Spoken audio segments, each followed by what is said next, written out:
everyone. Once again, welcome to my channel. Today I will be going to explain a very important topic of English grammar, pronouns. Let's start with the definition. Pronoun is a word used in place of a noun to avoid repetition. Let's see some examples. I saw Zoya at the mall. She was shopping for herself. Here I, she and herself are pronouns. What if we say, I saw Zoya at the mall. Zoya was shopping for herself. It's sounding a bit weird because we are using the word Zoya twice, once here and once here. Instead, we can use a pronoun which is she to avoid repetition of a noun. Let's see one more example. She helped me with the assignments. Here she and me are pronouns. Now let's see the types of pronouns.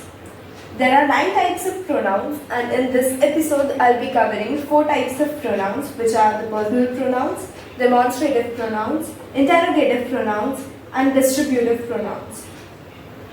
The other 5 types I'll be covering in the next video. So let's start with personal pronouns. Personal pronouns are used in places of the names of people, animals, things or places. They tell us about the number or gender of the noun. They are I, me, you, we, she, her, it, they, them, he, his, etc. Now personal pronouns are also of 2 types, which are subject pronouns and object pronouns. Now let's see what subject and object pronouns are.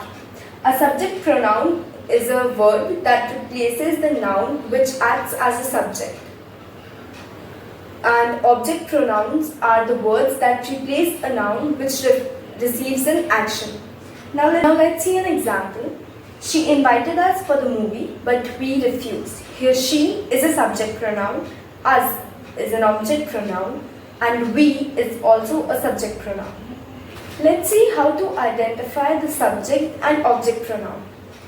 The word, the pronoun which comes before a verb is a subject pronoun, whereas the pronoun which comes after the verb is an object pronoun. So in a sentence, you need to look out where the verb is. For example, let's see this sentence only. I saw Zoya at the mall. She was shopping for herself.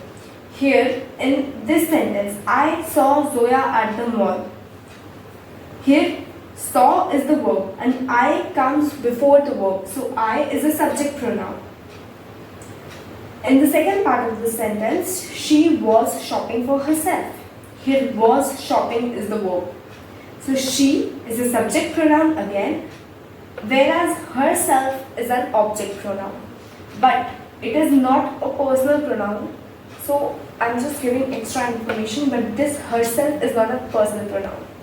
Now let's see what demonstrative pronouns are. Demonstrative pronouns are used to point out to something with the words like this, that, these and those. This and that are used for singular nouns, whereas these and those are used for plural nouns. So this is used to point out things which are nearby. For example, I have a marker in my hand, so I'll say, this is my marker.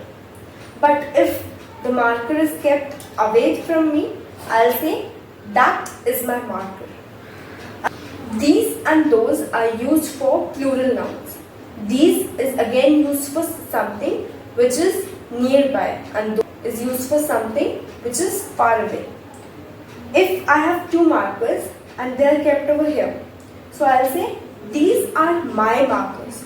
But if they are kept somewhere away from me, a little bit far away from me, I'll say, those are my markers.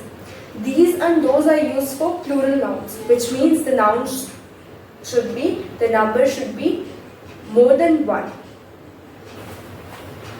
The third type are the interrogative pronouns. They are used to ask questions about nouns. Some words are who, whose, whom, what, which, where, etc. Let's see an example.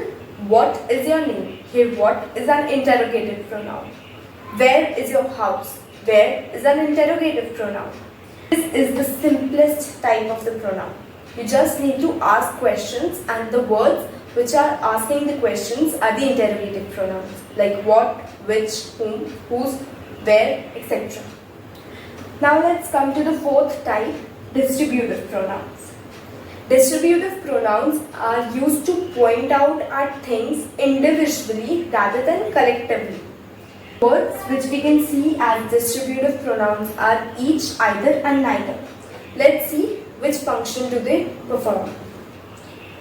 Each refers to members of a group individually, considering them separately. For example, each student received a trophy for their bravery. Now let's see what either is used for. It is used in a positive sense. It refers to one of the options or both. For example, either Shreya or Sanvi will lead the group. Now let's see what neither is. It is used in a negative sense and it is used to refer that none of the options are available. For example, neither my sister nor my brother wanted to go out. Here, neither my sister nor my brother means that nobody, neither her sister nor her brother wanted to go out. Means nobody wanted to go out. So it is used in a negative sense and it refers that none of the options are available. So these were the 4 types of pronouns. We'll see the rest of the 5 types in another episode. Thanks for watching.